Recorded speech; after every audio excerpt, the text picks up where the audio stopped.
Hey everybody, welcome to the SongBike Guitar Q&A live stream. It's November. Happy November, everybody. November 2nd, 2024. My name is Jonathan, and I'm here for your questions. You know how this works. I hope you have a bunch of questions. If and when you have a question, put it in the chat, man. Don't be shy. Now is no time to be shy. Put a bunch of question marks in advance of your question, and I will do my best to answer your question. In between your questions, we got a lot to talk about. First of all, we got a poll question up and running. I see we got some voters already. The poll question, if you had a, quote, better guitar, whatever that means to you, if you had a better guitar, would you practice more? Okay, I left that kind of open-ended. You know what in your mind is a better guitar than the one that you have. Answers include, sure, I'd practice more. Heck yes, I'd be inspired by my awesome guitar. Another option would be, nope, I already have a great guitar. A third option, no, because my problem is time. I don't have the time to practice more. It doesn't matter what the instrument is. I can't make more time in my life. Very understandable. And a fourth option, which is maybe I would practice more if I had a better guitar. And especially if that's your answer, let us know more in the chat. Thought I'd throw that out there because many of us think, oh, if I had that guitar, that'd be so amazing. My life would be better. Everything would come up roses. And maybe so. I don't know. So, okay, other topics we have to talk about today in no particular order. Is there such a thing as a Beatles chord? Were the Beatles known for one particular chord? Or was there a chord the Beatles used a lot? I want to show you what I noticed that prompted me to put this idea out there. I have show and tell, Beatles show and tell. The blues scale. Forget what I said last time about the blues scale. I have a new perspective for you about the blues scale. I have a student story of the week, a fun story a few of you might relate to. One of my students shared with me. How about the most American guitar? Is there such a thing as the most American guitar? The answer just might surprise you. I got some show and tell there as well. Grammy nominations next Saturday or Friday or Saturday, the 8th, whatever the 8th is. That would be next Friday. I'm very excited about Grammy nominations because as I mature, I'm aware of, familiar with, I even know a couple of people who have been nominated for Grammys in the past. And so I look for their names. I think, oh, is this the year that someone I remember from my past? Maybe, maybe this would be the year. So I'm just whetting your appetite. We'll probably talk about that a little bit next live stream. The Grammys themselves aren't until February 2nd of 2025. I just happen to know these things. But the nominations are next week. New albums. Oh, there's a new album out right now that I've been listening to a lot because it's so chill and it's just, it's great music. I can't wait to share that with you. And there's a couple other new albums that one just came out and another one is on its way out. I want to share this with you. A little segment we call Who's in Town. I want to share with you who's in town across the street. Couple tribute bands, but one very special musician. I'm very impressed by what he can do, and I want to share that with you. Let's see. Oh, segment that I call Should I Sell Out? I've been offered stuff to offer to you, and you might get a kick out of hearing the things that have been offered to me to offer to you. At the moment, I am not selling out. But wait till you hear what I've been offered. Ukulele books. Anybody there have a ukulele or thinking about getting a ukulele? Are you uke curious? Maybe. I was at the used bookstore a while back, and I grabbed a handful of ukulele books, and I would recommend them. So if you are curious about what ukulele books a guitar teacher might recommend, stick around for that. Of course, we have our song of the week, play along, sing along song of the week. It's going to be a fun one. Hope you like it. So stick around for that. And what else?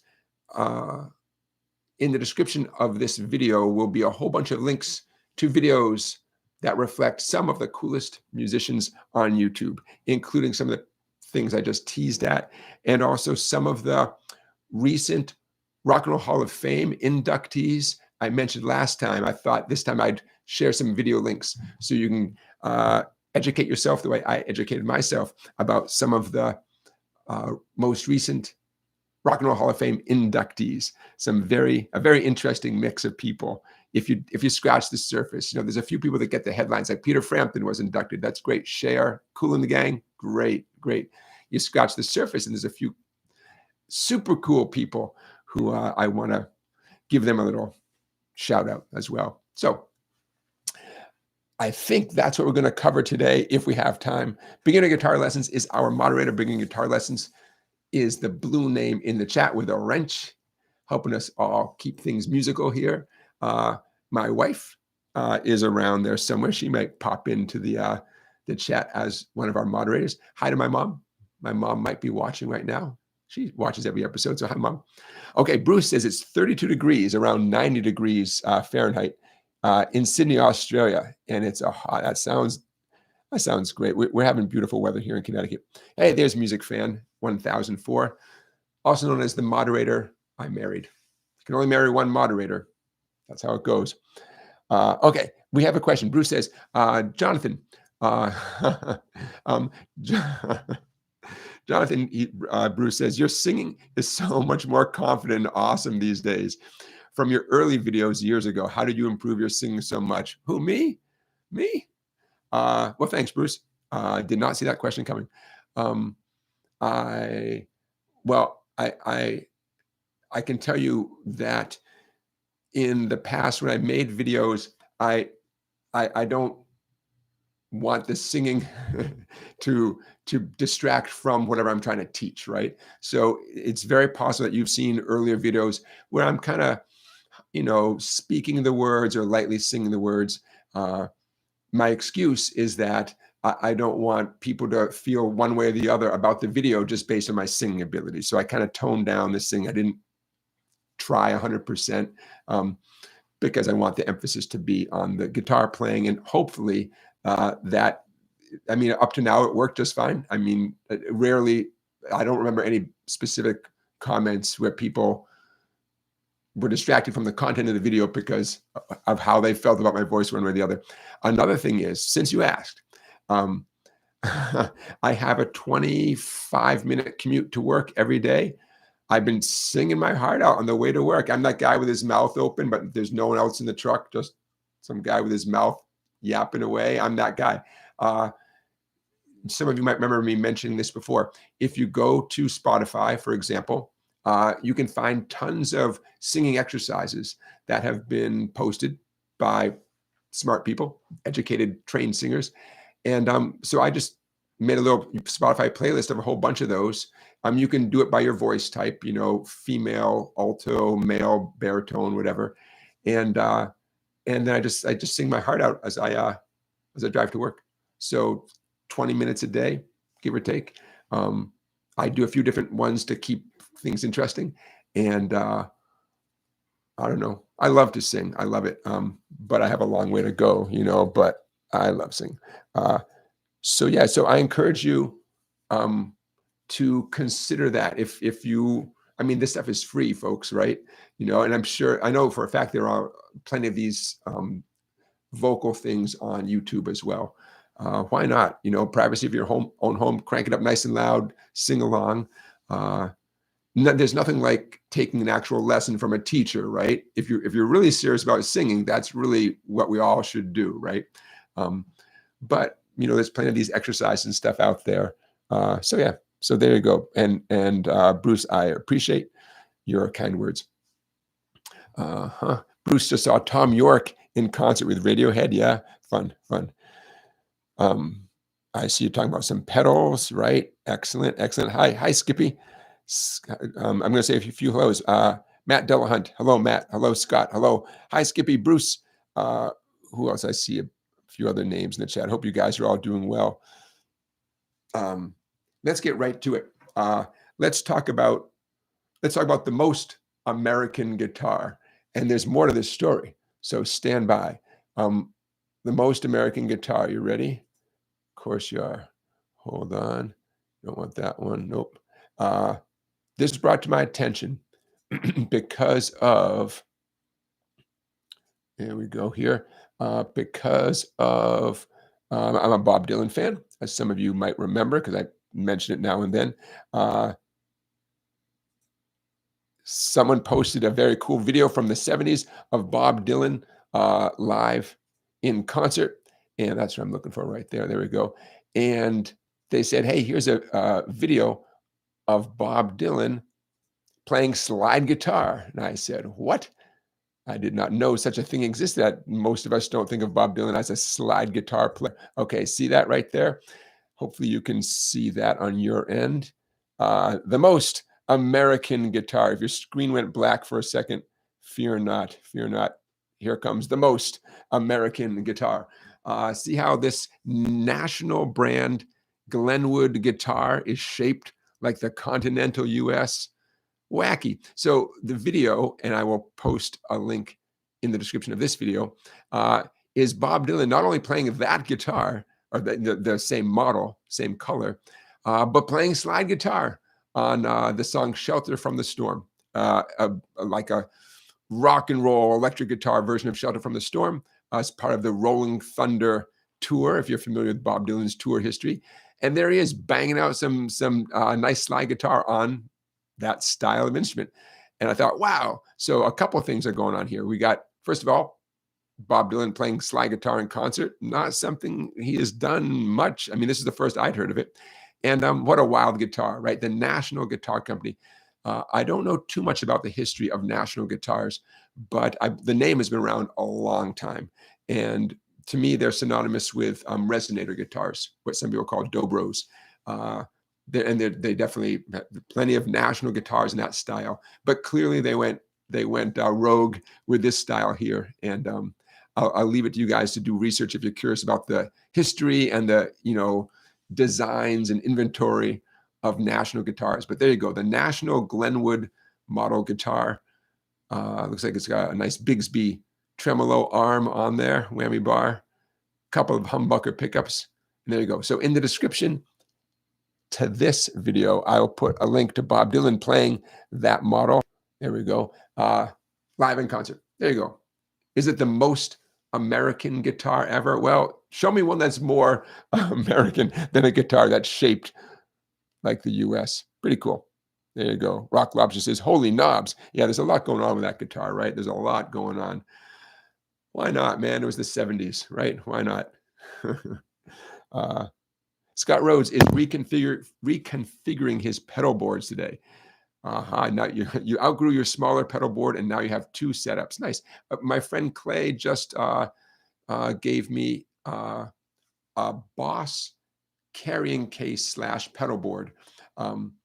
You could carry around your pedals in this, but then you open it up, and the top can be removed completely, and you're left with a hard shell, like plastic pedal board, which is very cool, very nice of him. The pedal has to be a Boss pedal or the exact same size as a Boss pedal to fit in these little compartments. And there's only room for 3 of them. But fun, why not? And many of my pedals are Boss pedals, so I'll have some fun with that. Very nice. By the way, my friend Clay, we have a plan to have him on the show. My first special guest in the show. He and I play together quite a bit, and I just want to make a plan so when he comes on the show, he and I don't have all the fun and chat and bang on our guitars and stuff, and leave you guys thinking like, hey, we're here to learn, people. We're not here just to watch 2 guys goof around. And that's on me to make a little plan. And I think you guys are going to kick out of him. He's a great guy and a great guitar player, and definitely he can do things I can't do. And I think it'll be fun for you guys to see us play together. And things like that will become clear. Like, oh, I haven't seen Jonathan do that thing before. I wonder if he can. I wonder if that's why he's friends with this guy, so this guy can handle the other stuff, So yeah, Beginning Guitar Lessons sent me a link to a great video of Stevie Ray Vaughan playing was that Voodoo Child. Man, every time I watch Stevie Ray Vaughan, clips of Stevie Ray Vaughan playing, very inspiring, right? Yeah, I loved it. Very cool. Thank you for sending that to me. I was late to the party with Stevie Ray Vaughan. The first Stevie Ray Vaughan song I ever knowingly heard was an acoustic tune, I believe played on 12-string guitar, called Life by the Drop. Great song. Loved it. And I thought, wait, that's that guy, Stevie Ray Vaughan. I thought he was like a hardcore electric bluesy guy. So I definitely got into Stevie Ray Vaughan through the acoustic route, and then went to listen to everything else he ever did, which was definitely not acoustic, right? Go figure. Go figure. A while back, I shared a link to you guys of Rory Gallagher, Ireland's most famous blues guitar player. And there's the same thing. Rory Gallagher, one of the very first things I ever heard by Rory Gallagher was him playing acoustic 12-string. A great song, Since You Asked. I'll tell you the name of it in a second. And then later I went back and listened to him doing all the electric stuff that he's known for. But hey, the acoustic tune is a beautiful tune. And that tune, bear with me here. Oh, Wheels Within Wheels. Very cool tune. It just happens that Rory Gallagher is playing an acoustic 12-string and singing on that tune, as opposed to the very early Fender Stratocaster that he was known for playing 99% of the rest of the time. So there you go. Okay. Let's get to the student story of the week.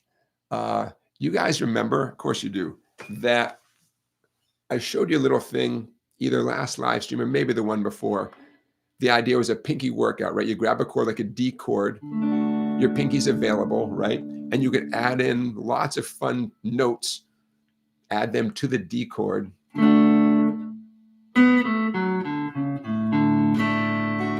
Either as a melodic riff like that, or simply while you're doing what I call broad strokes.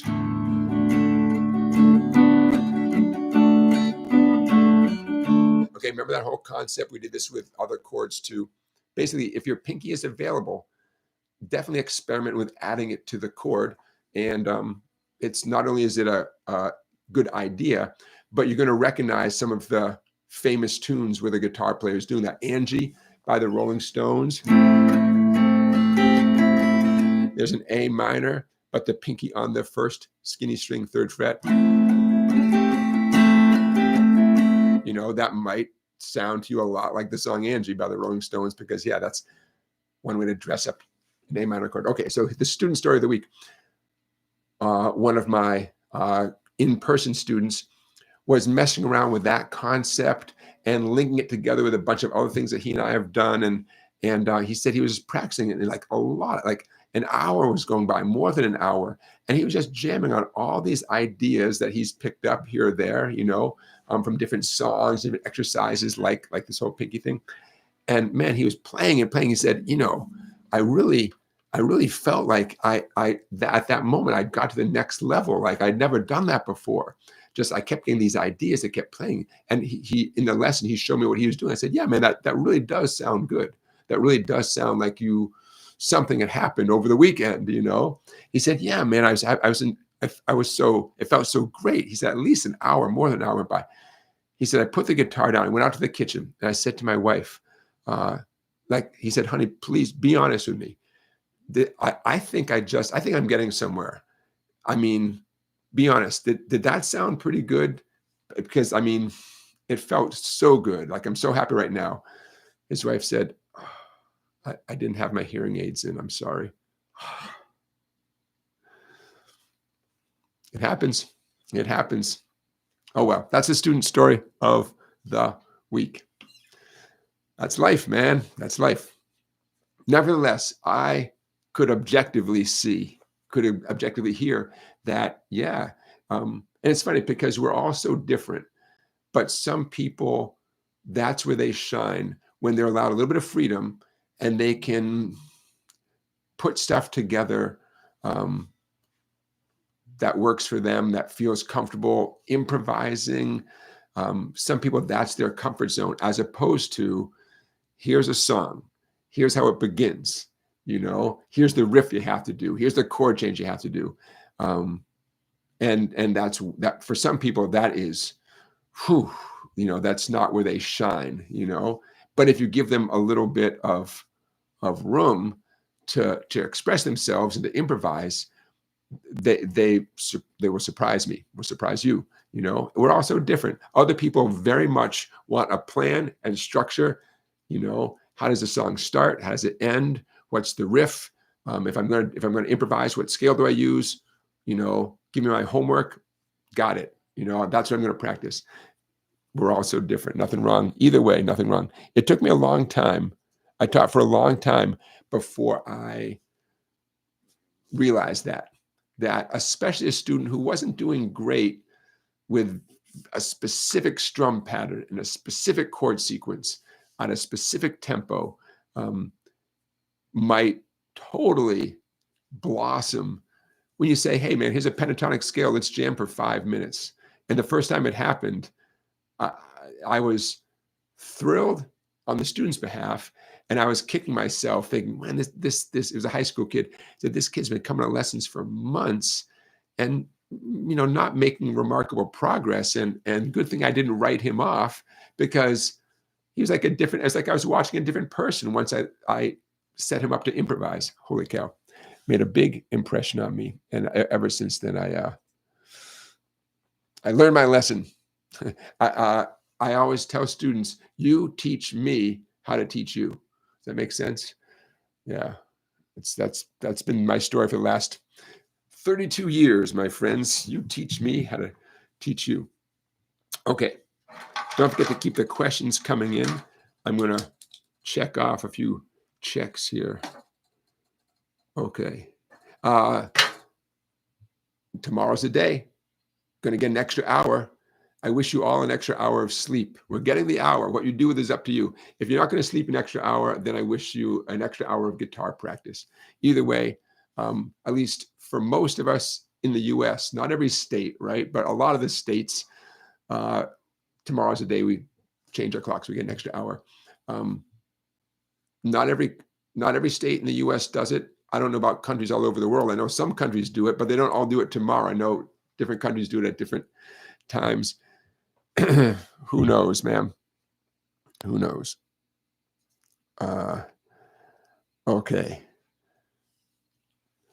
Scott Rhodes says Reverb is selling an Epiphone shaped even more like the US from 2005. And of course, where is it made? Made in China. Sure. Why not, man? Why not? A Chinese-made guitar shaped like the US. You know, why not, man? Why not? Yep. Very fun. Very, very fun. Okay. The Beatles chord. Let's talk about this Beatles chord I hinted at when I teased that a minute ago. Is there such a thing as a Beatles chord? Well, I have in my possession here 2 big coffee table books all about the Beatles. And I'll tell you what, I went up to the attic to get Halloween supplies. I hope you all had a nice Halloween, for those of you who observe.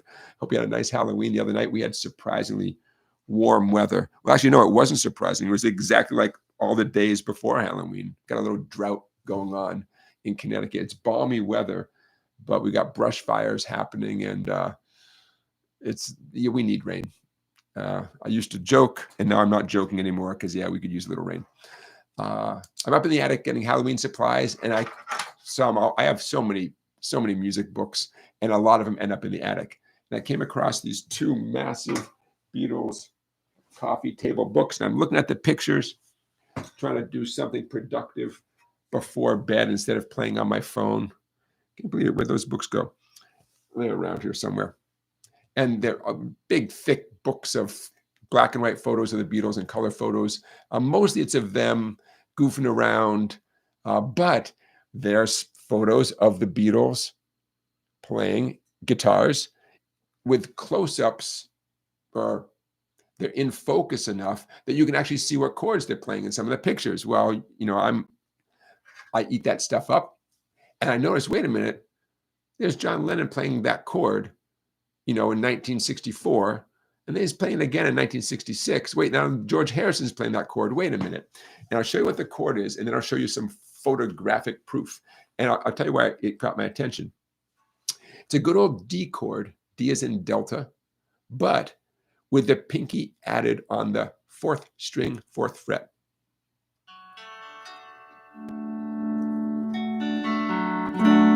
Now, for most of us, that's not our go-to D chord, right? We have the pinky off the fourth string, so we have the open D string ringing, right? But if you put the pinky on the fourth string, fourth fret, that's the note F sharp. Perfectly harmonious. It's one of the chord tones of a D major chord. In fact, my middle finger on the skinny string second fret, that's a high F sharp. So if you want to play this D, go ahead, knock yourself out. Technically, it's a D slash F sharp. D major chord with F sharp as the low note. What's my point? In picture after picture, John Lennon is specifically playing that D chord. Did he have something against the open D string? I don't know. Sometimes he's playing it 2 frets up. Well, if you take a D chord and you move it 2 frets up, what's the name of it now? It was a D chord, 2 frets up, 2 half steps up. The name of this is now, somebody, you know this, right? A D chord, 2 frets up. It is an E chord, E major. E as in echo. There you go. Technically, it's an E slash G sharp, right? So now my pinky's on G sharp. Okay, so stand by, because I thought you might get a kick out of this. Let's start with, bear with me. Okay, let's start with this picture right here. Okay, see that picture right there? Of course you do. Again, if your screen goes black for a second, don't freak out. Okay, so there is the one and only John Lennon. See that chord? Now, his thumb is reaching around. Most likely he's just doing that to dampen out the 6th string. Actually, look how much he's reaching. He's probably dampening out the 5th string as well. But his pinky almost looks like, in this case, it's on the 5th string, 4th fret. Maybe, right? But no matter what, his pinky is very much involved. Now, you might say, well, that's just one picture. I mean, you know, okay, well, then to that I say, stand by, friends. How about this one? Okay, see that chord right there? A little bit harder to see. I get it. A little bit harder, but look closely. There's his D chord. There's the pinky. Looks like the pinky's on the 4th string, 4th fret. What are you doing, John? Why is that so important to you? Why is it so important to me is a fair question as well. But nevertheless, there you go. Okay. Now, I'm going to show you a couple more pictures just because I'm crazy and because, you know, I went through the trouble of grabbing these. I might as well show you a couple more. How about stand by? How about this one? There it is. There's his thumb reaching around again. Look at that little Rickenbacker. I believe that was a 3/4 size Rickenbacker. That guitar looks a little bit small. Yeah, it's my understanding that John Lennon for a little while was using a small guitar. It was just easier to play, a 3/4 size guitar. I don't know why, but there he is. There's his pinky available. Again, in this case, it looks like the pinky might be stretching over to the 5th string, 4th fret, although that's such a weird note, that C sharp note. Somehow I doubt that he's accessing that note as often as it appears that he is. But there's his pinky every time, right? Okay, what about, hold the phone.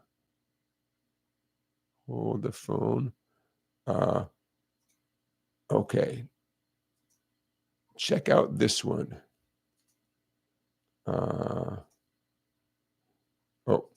Check out this one.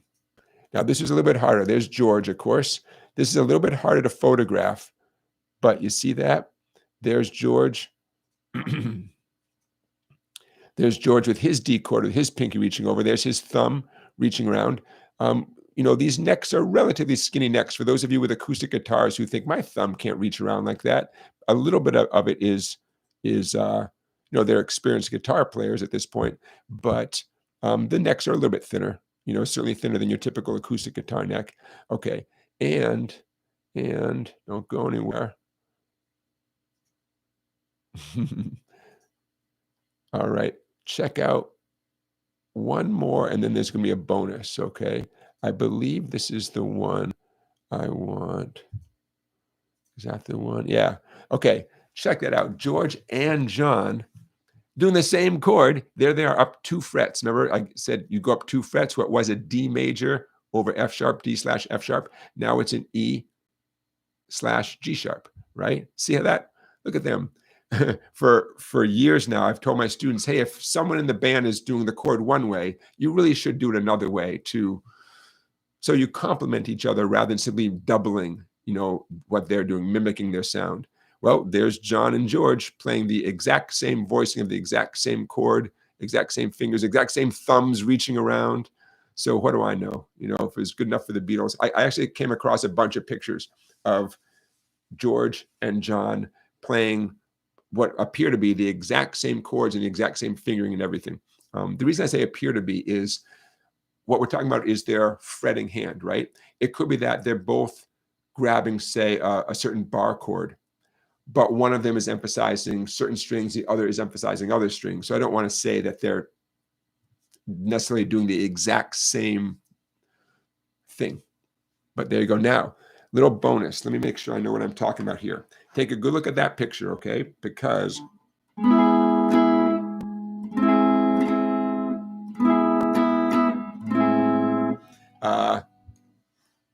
I need someone to be a detective. There's an E over G sharp. Now, the very next photo in the book, and this is the last I'm going to share with you guys, but the very next photo in the book was this one. See that? Okay. So check it out. What the heck is that? I have a theory. Clay and I, because this is what we do. Last night I showed him this picture. I'm like, okay, man, or was it 2 nights ago? No, last night. Like, okay, man. So what's up with that chord? They were doing the E over G sharp, and then that chord came out. Okay, there's the E. I'm doing the E over G sharp, and we decided that chord, the pinky stays right where it is. I'm going to show you how to convert, the first chord to that chord you're looking at right now. It appears that the pinky is in the same location, the ring finger is in the same location, but the index and middle change to produce this augmented chord, an E augmented chord. You can hear how jazzy that sounds, right? So here is why I need your help. What Beatles song from this era, right? Mid-60s. This is before Sgt. Pepper, right? You can tell by, what they're wearing and all that kind of stuff. I don't know. What Beatles song has this major sound going to this augmented sound? I'll do it again. E major to E augmented. I don't know. I mean, it sounds like a Beatles chord change. And I don't know, I'm pretty sure that is what's going on. Of course, we don't know how they're strumming it, right? How many beats they're on each chord. But like I said, this is the next picture in the book. And the two pictures are so similar that I want to believe that's it, that they're, they played one chord and then the next chord. So if you got any crazy Beatle fans out there, does that remind you of any one particular song from this era of the Beatles' life, right? This is before Abbey Road, before the White Album, before Let It Be, this is, 66, 65, 64, 65, maybe 66. I don't know. If you got any ideas, put them in the chat. Okay, thank you for humoring me. Stop sharing. Okay. All right, there you go. A little geeking out to the Beatles. So is there a Beatles chord? Well, there you go, man.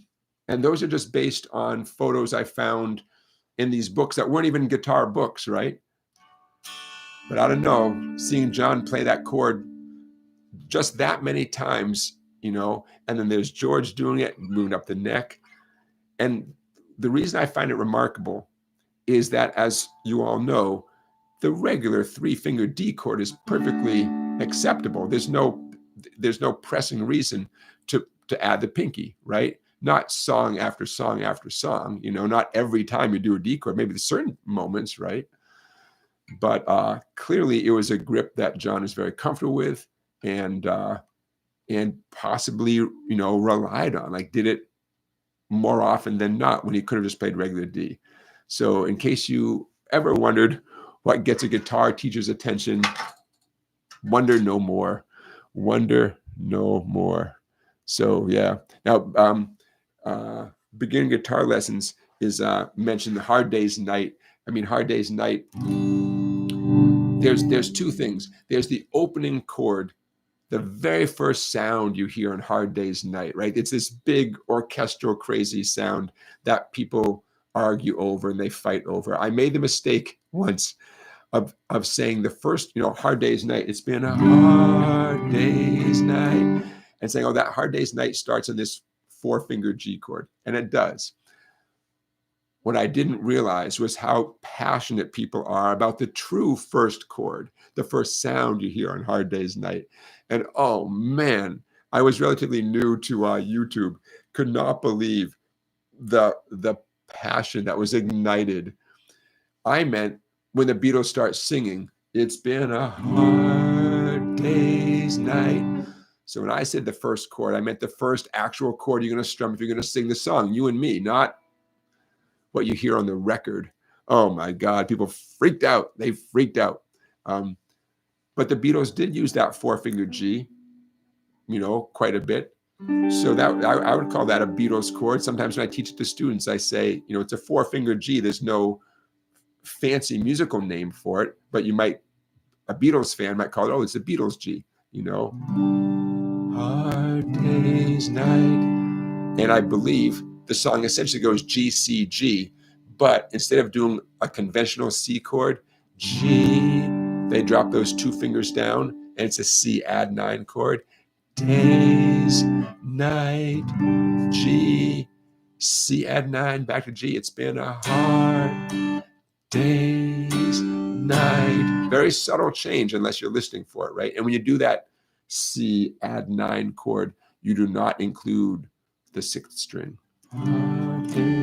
Anyways, some people might argue that G chord is, a Beatles chord. They didn't invent it, but I also associate it with the Beatles, and many of us do. But bluegrass players tend to like that chord as well. It has a nice chiming, ringing sound that I can see a bluegrass player getting into. So there you go. Okay, hey, I mentioned the Grammy nominations coming up, I believe, this Friday. I wrote Saturday, November 8th, but Saturday would be the 9th, and I'm pretty sure what was correct was that November 8th. So what I'd like to do, I mentioned this a while back, around the time of the actual Grammy Awards in February of 2025, I'd like to make a little YouTube playlist, so to speak, of all the talented Grammy winners, and maybe throw in some of the nominees as well, who are at the bottom of the list, right?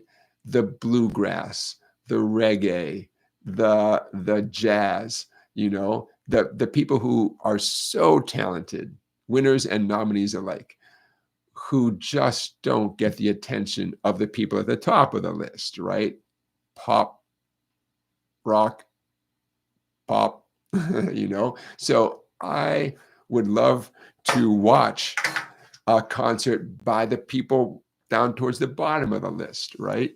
Oh man, so much talent. So when the nominations come out this week, I definitely will be looking down the bottom of the list to see, like, oh man, I'm hoping I'm going to recognize some of the people. I have a feeling I will.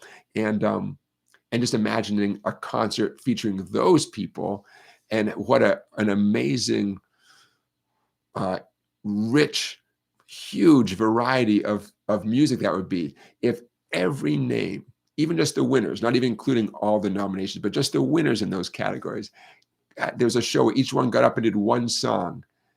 It would be the most beautiful thing. It'd be a buffet, a musical buffet that you would never forget. Nothing wrong with the people at the top of the list who get all the attention, and they do their part of the Grammy Awards. Good for them. Very happy for them. Their parents are proud, I'm sure. But there is, I get very excited about what could be, right? We'll see. We'll see. But anyways, this week coming up, exciting time. Hey, speaking of talented people, oh man, anybody heard of Snarky Puppy? Snarky Puppy, you heard right, Snarky Puppy. Some of you are like, I love Snarky Puppy. Man, one of the founders of Snarky Puppy has an album out, just came out with another musician, Michael League. League is in Major League Baseball, League. Michael League and Bill Lawrence, Laurance. Michael League and Bill Lawrence have a new album that just came out called Keeping Company. And I've been listening to it. Oh man, it's instrumental. It's I almost called it background music when I was thinking about sharing it with you guys. And I got to stop using that term. So instead of calling it background music, I'm going to call it meditative music. I have some nice Sennheiser headphones my son gifted me. And Sennheiser, by the way, right across the river in Connecticut, their headquarters is right down the road. I reached out to them one time about somehow being involved in what I do. And they were like, I never heard back. Long story short, they're like, who are you? What do you do? And I never heard back. That's fine. It's just that they're, I don't know, maybe 5 or 6 miles from here. I thought, well, that'd be kind of cool to connect with Sennheiser. It's a local company. I don't know. I don't know what I wanted from them. I wanted them to tell me how we could all work together. I don't know. I'll do it again someday. So I put on my Sennheiser headphones and I do what I have to do, but this great chill music in the background. So I'm going to call it meditative music instead of background music. And the album is called Keeping Company, Michael League and Bill Lawrence. I highly recommend it. In the description of this video, I'll put a YouTube link to one of the videos that that is from their new album. I'm looking to see if I've already done it. No, but I'll do it. I'll grab a link and post it when I after our live stream is over. Bill Lawrence, Michael League, very cool stuff. You might be saying, okay, so what is it? Piano, which is Bill Lawrence, and Michael League, different stringed instruments, bass, but also some instruments that are not typical 6-string guitar. I didn't recognize all the instruments, but some different instruments that are guitar-ish, and it just can't recommend it highly enough. Okay, Joaquin Cooder's album, I believe, just came out yesterday. Dreamers Motel. Definitely recommend that. Dreamers Motel. Joaquin Cooder, son of Ry Cooder, and just very interesting guy. Very cool album. Not all instrumental. Plenty of vocals, but very cool. And another woman I mentioned a week or two ago, I don't think her album is actually out yet, but Via Mardot, Pride of Detroit. Via, V as in Victor, I-A, Mardot, M-A-R-D-O-T. Her album is coming out soon. It's called Higher, Higher, Burning Fire. And from Detroit, Michigan. And just very interesting. I believe I included in last week's video description a link to her doing a cool thing she does where she plays all the instruments. And you can see 4 of her playing a whole bunch of different instruments. The Pride of Detroit, Michigan, Via Mardot. Her new album is coming out soon. Let's change gears. A little segment I call Who's in Town? We got a Bob Seger tribute band last night. This is at the little theater across the street, the Katharine Hepburn Cultural Center that we all call the Kate. Bob Seger tribute band last night. Allman Brothers tribute band tonight, probably starting up in 2 hours or so. That's cool. Tribute bands, there's a time and a place for tribute bands. Good for them. But there's a guy playing there next Saturday night.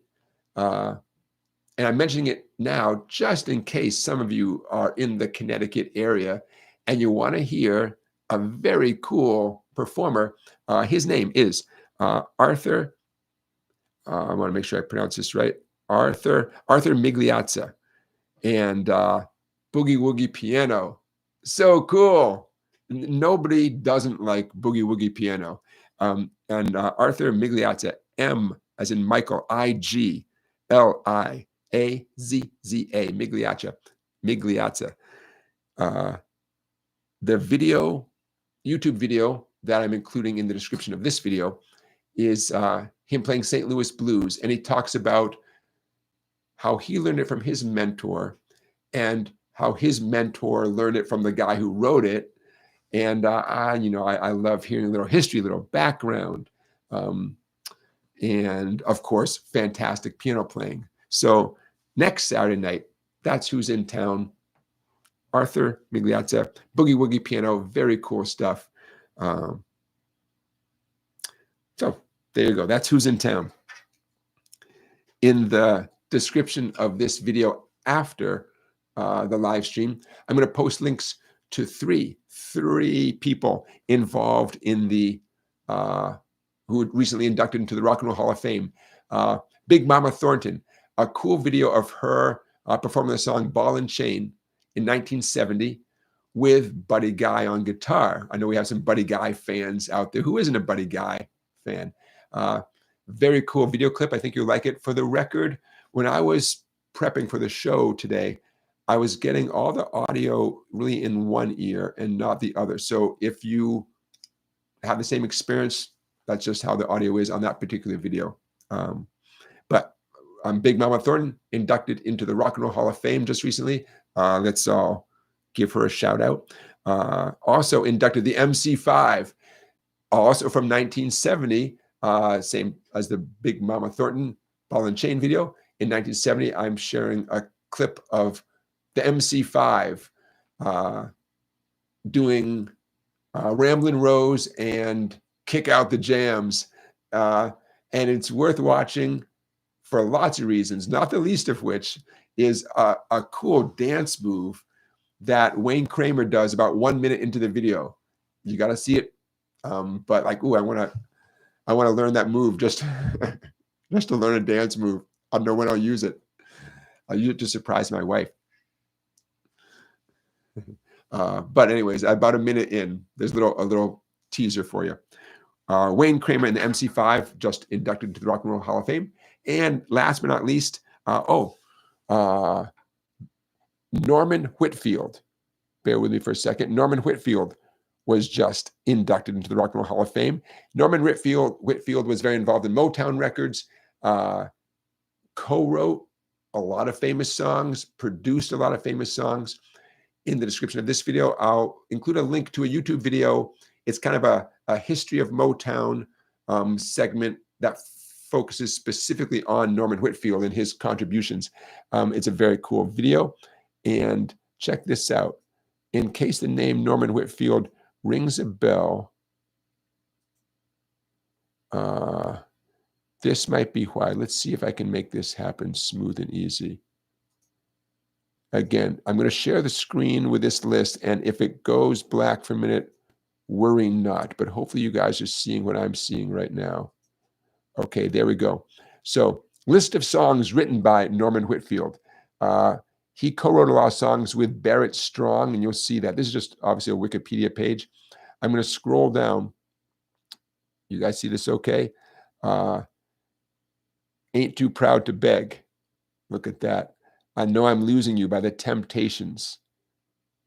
Now, you guys know I heard it through the grapevine. Of course, I wish it would rain. How about, where's the other one that caught my attention? Just My Imagination, Running Away with Me.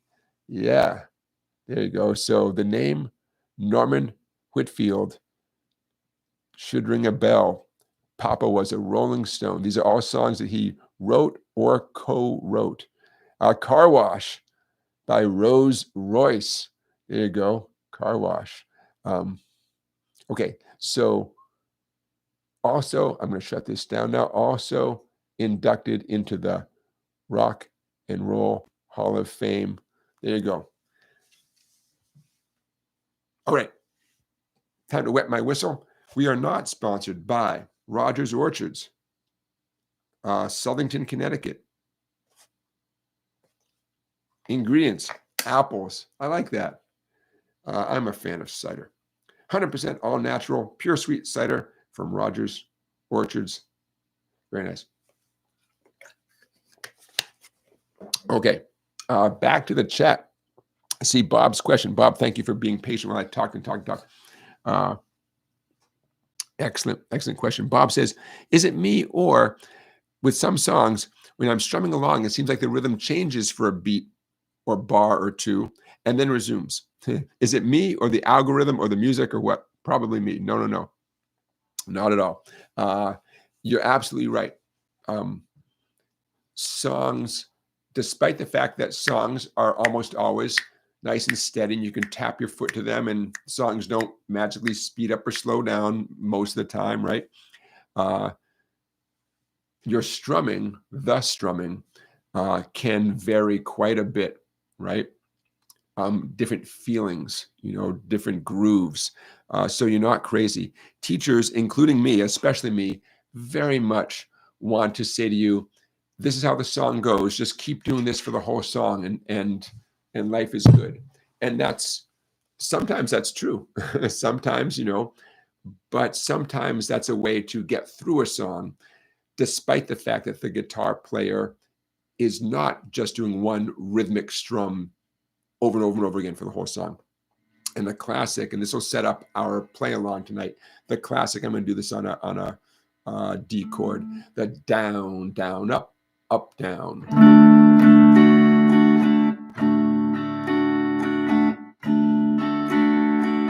Right?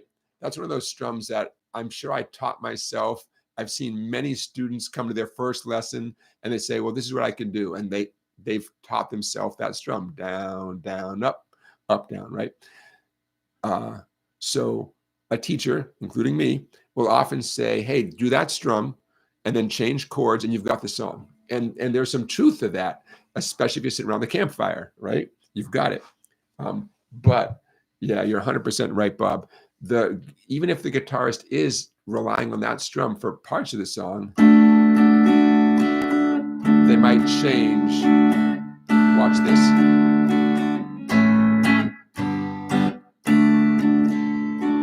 Right?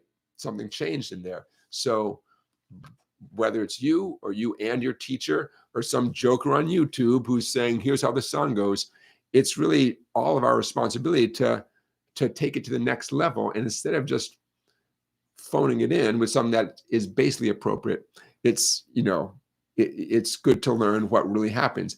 Even if you're still keeping things simple, and not trying to emulate exactly every little thing the guitar player does, that's a pretty profound change, what I just illustrated there, right?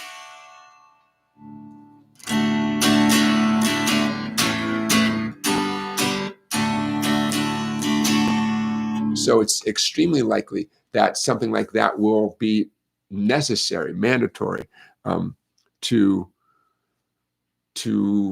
sound a lot more like the real song. So Bob, you're not crazy. And the play along song we're going to do tonight, we're going to get into that a little bit. A lot of songs don't have one distinctive guitar part that you're obligated to play. It could be a piano-based song. It could be that the guitar is just kind of down low in the mix, relatively low. It could be that the guitar just sort of just keeping this nice little bed of sound going.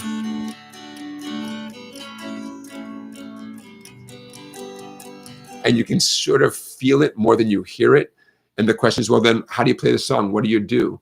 And sometimes you have some freedom. You can do whatever your skill set allows you to do that's appropriate with that song, because there's no distinctive part that you have to emulate.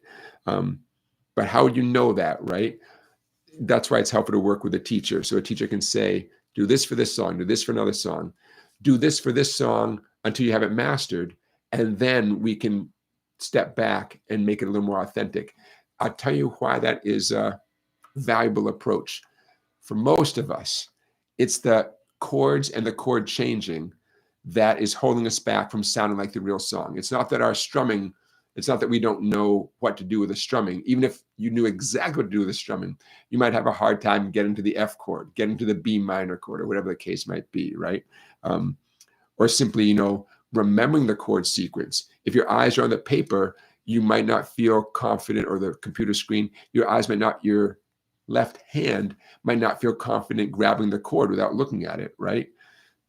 So it's a pretty big learning curve, so to speak, where so much attention needs to be placed on the fretting hand. It makes sense to keep your strumming as simple as possible until you have the chords down, and then get fancy with the strumming. When I say fancy, I mean more and more authentic, more and more true to the actual song, you know.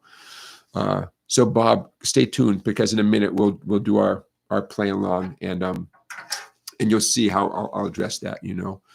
Wingo, hey Wingo, thank you for being here. Joseph, thank you for being here. Thank you to all of you for being here.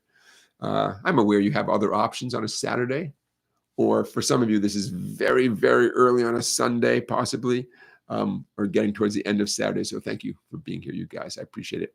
What is this, live stream number 70? Is that where we're at? Was that last time? I think, no, we're at 71. Is this 71 right now? Holy cow. What a long, strange trip it has been. All right, you ready to get into our play along song of the week? I am. I know I am. Okay.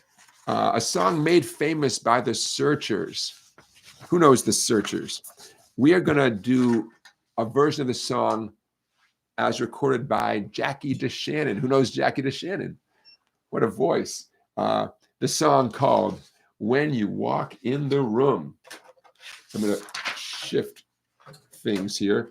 When You Walk in the Room. Why did I choose this song? I love it. Number one, it's such a great tune. But it's a chance for us to talk about mixing chords and riffs, because this song really has a great riff that you can't live without. Come on, man. Okay, how about that right there? So the song also requires, ideally, an F sharp minor bar chord. And I'm gonna show you how to play it, but I'm also going to show you an alternative. And Bob, this is one example of adjusting strumming. Let's call it adjusting, make an adjustment to the strumming in the middle of a song.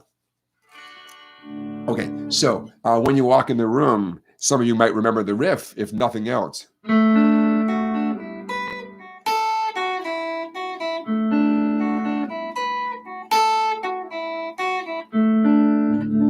Jackie Deshannon did it in the key of D. D is in Delta. The Searchers did not do it in the key of D. The key of D is better for my singing voice, and so we are doing it in the key of D. But either way, there's this classic riff that starts off the tune. We're doing it, you know, in the key that's appropriate to this song. It's not a hard riff, but it's not an easy riff. It takes a little bit of practice, and off the top of my head, I don't know if doing it in the key of A, the Searchers version, would make it significantly easier. It's not that hard a riff, but it's fast, and it's fast and smooth, and it happens a lot, you know. So what we're going to do is we're going to talk about the riff. I'm calling it the D riff, and then a much easier riff that comes up in this song. It comes up when the band is on an A chord. The whole thing is in the key of D. But I'm going to call that bottom one the A riff. Actually, maybe we'll do that one first just to get you warmed up. So we're going to learn these riffs, and then we're going to look at the chords, and I'll give you some tips about how to address the chords, especially the F sharp minor bar chord, and then we're going to play it. Okay, so let's do this bottom riff first, this A riff. B string. Pretty straightforward, right? And that riff comes on the heels of strumming an A major chord. So in this case, my ring finger's already right there on that 2 on the B string right there. You know, you might as well just grab an A chord, give it one strum, and then begin this riff like this. Okay, now more intense is this D riff. The first 4 notes are directly from a D chord. So do yourself a favor, grab the entire D chord. Okay, you'll let go of it later, but at the moment, just grab the whole D chord, and you got the first 4 notes at 2, 3, 2, 3. Oops.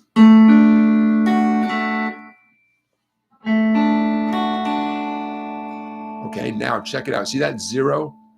That's your moment to begin your left hand moving up. Get that pinky moving up to that 7, even as you're plucking that 0.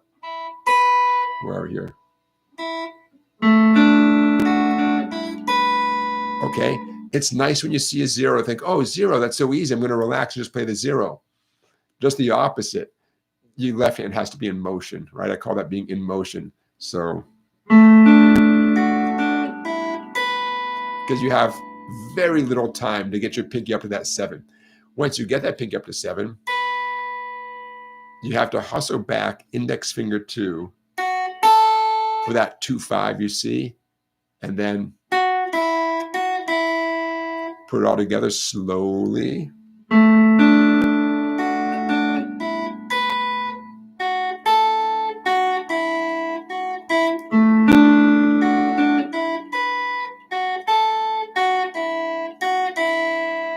Okay, it's a good little finger workout. Nothing particularly tricky.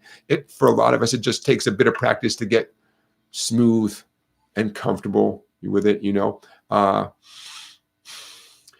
When we perform it in a minute, I might omit the first note occasionally, and I might omit the last note occasionally of that riff I just did, because I'm going to illustrate what it's like to be doing the chord strumming, break into the riff, and get back to the chord strumming. Sometimes something needs to be sacrificed, right? So if you look closely, listen closely, I fully expect you will see me occasionally not play that first 2 and or not play that last 0. Or maybe even the last 2 notes I might sacrifice. That just happens, right? That's just life. That's why you want to be in a band with another guitar player, so you don't have to make little sacrifices to keep the flow of the song going, right? Sadly, music isn't music unless it flows. It's not enough to know what to do. It's not enough to be able to do it slowly. It's good. That's nice. But as you know, right, if it doesn't flow, it's not music yet. It just isn't, So sometimes you have to make little compromises to keep the flow of the music going, At least that's one workaround. The other workaround is play this with a friend, and then you're all set. One person's the chord person, the other person's the riff person. Life is good. Okay, so A to Z me says, if it doesn't flow, it blows. Pure poetry. Okay, so you guys good with that? Okay, that's the type of thing that will be in the description of this video. You do not have to memorize that. Okay, now let's get into the chords. A lot of these chords are very straightforward chords. D, A, G. Hope you guys are okay with B minor. It is possible you will see me do B minor 2 different ways. In the heat of the moment, who knows? Oops, I call it the fog of war. In the fog of war, who knows what could happen? How about this? Okay, geez, Louise. Sometimes I may do B minor on the 4 treble strings. Nothing wrong with that. In general, my go-to B minor, the only difference is the index finger, instead of being on the 1st string, 2nd fret, I grab the low B note, 5th string, 2nd fret. And then by being lazy with my index finger, I dampen out the skinny string. I just let the flesh of my index finger just lightly touch the skinny 1st string, and life is good. But I really love having that low B note, the root note, right? I love having it down there. Quick aside, technically this version of B minor on the 4 treble strings only would be called a B minor / F sharp. There's that F sharp we talked about before during the D chord, right? Even though people call this a B minor chord, if you want to be really academic about it, it's a B minor / F sharp. B minor with F sharp is a low note, whereas this is just a B minor, because there's the note B. Okay. In general, these are pretty common chords. In case you have any concern about an E7, the easiest way to do an E7, take an E major chord, lift away your ring finger. You're welcome to do E7 any way you want to, but that's the absolute easiest, okay? E major, lift away your ring finger. That's it. Okay, so let's talk about the F sharp minor. Obviously, if you're already great at bar chords, go ahead and do your F sharp minor bar chord. Bar at the 2nd fret, ring and pinky. Ring finger 5th string 4th fret, pinky 4th string 4th fret. And probably there'll be points when I play this song with you guys that I will do F sharp minor that way. But partly as a teachable moment, and partly because this is really what I would consider doing as a player, I might just grab the note F sharp. If you look at either the bridge or the bottom of the verse right here, G for 2 counts, that's those little slash marks, G for 2 counts, F sharp minor for only 2 counts, and then already onto an A chord, right? So you might see me go like this in slow motion. G for 2 strums, the note F sharp for 2 strums, and then the A.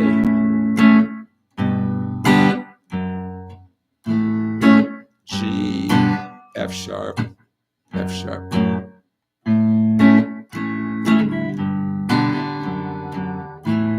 Now I realize I go from a full harmonious G chord to a single note, and then onto the A chord. Out of context, it sounds like a bad choice, right? Like, where'd the music just go, you know? But in the heat of the moment, in the context, especially playing with other musicians, it's not a bad choice at all. And by emphasizing that F sharp as a single note, well, let your ears hear what's going on.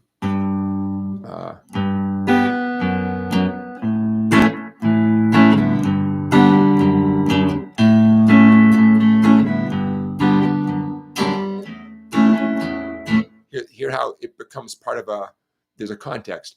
Boom, boom, boom, boom, boom. It's not that you can't get that when you grab the bar chord, but if you're really going to be emphasizing the 6th string anyways, then why grab the whole bar chord? So whether you do it as, you know, as a survival skill because you're not good at bar chords, or you do it because, like, hey, why not? You know, maybe you're playing, there's a keyboard player who's got the F sharp minor chord. You might make an artistic, aesthetic decision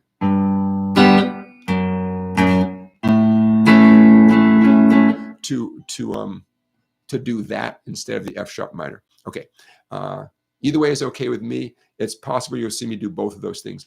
By the way, in either case, after the F sharp minor, there's an A, right? Wherever the F sharp minor comes, it's followed by an A. You might hear me pluck the open A string and then strum the A. You might hear me pluck the open E string to continue this downward trajectory. The open E string is not a bad sound during the A chord. You can anytime you want to include the open E string during an A chord, you're welcome to. Technically, if you're strumming all 6 strings and you do that, the chord is now known as A/E, an A chord with E as a low note. But it's not a wrong note, despite the fact that almost all of us learn A with a big X over the 6th string. It says, oh, don't strum the 6th string when you play an A chord. In this case, it's not because it's not harmonious. It's because, number one, the name would have to be changed to A/E. Secondly, to be fair, a big booming E string can be a little bit distracting. It can muddy the waters, so to speak, when you really want the listener to hear the A sound, you know? Okay, so what I'm preparing you for is the likelihood that I'm going to do the same. I'm going to do the verses potentially different ways, and I want you to know that there's a method to my madness, and that you're allowed to do that too. Oh, this is an example of one of those songs where once you get past the riff, there's not a big distinctive guitar part going on. So I was thinking when I was planning for today's show that I might just stick with that classic folky strum. I'll sing the verse for 1 second just to show you that down, down, up, up, down.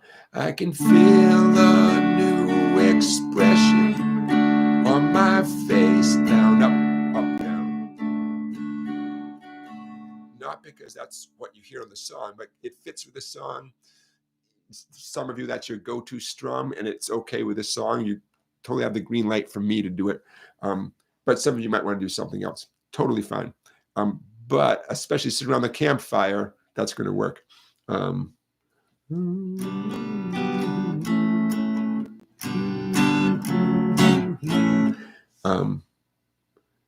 Real quick, getting back to Bob's point. In this case of this song, every time we're at this sequence that goes G, F sharp to the A, that's where I would not do that down, down, up, up, down. And I would do 2 downstrokes on the G, 2 downstrokes on the F sharp minor bar chord or the note F sharp, and then get back into the strum. So G, F sharp, A in slow motion, G, F sharp, and then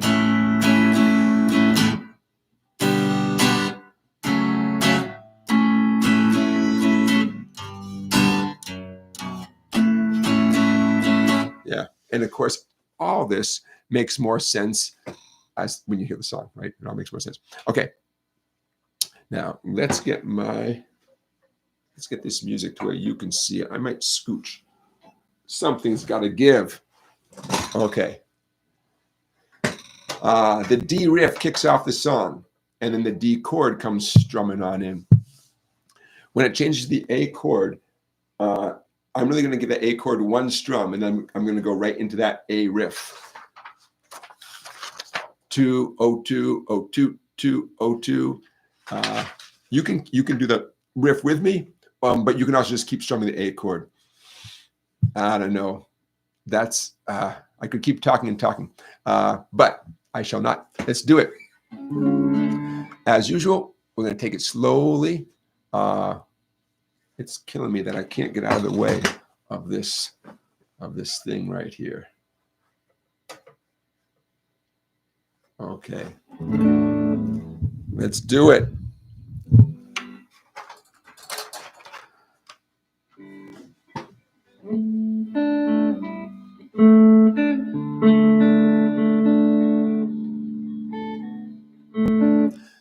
We'll do the riff. I think it happens a bunch of times. We're going to do it 2 times and then get right into the verse. I'll see you on the other side. 1, 2, 3.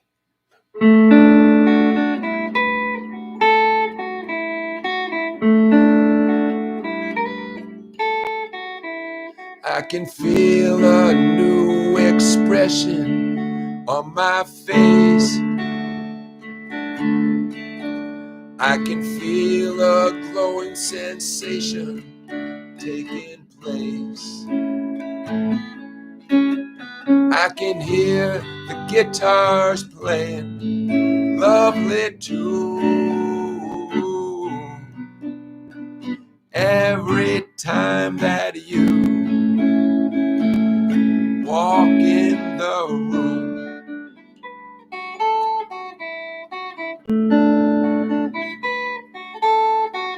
I close my eyes for a second and pretend it's me you want. Meanwhile, I try to act so nonchalant. I see a summer's night with a magic moon. Every time that you walk in the room.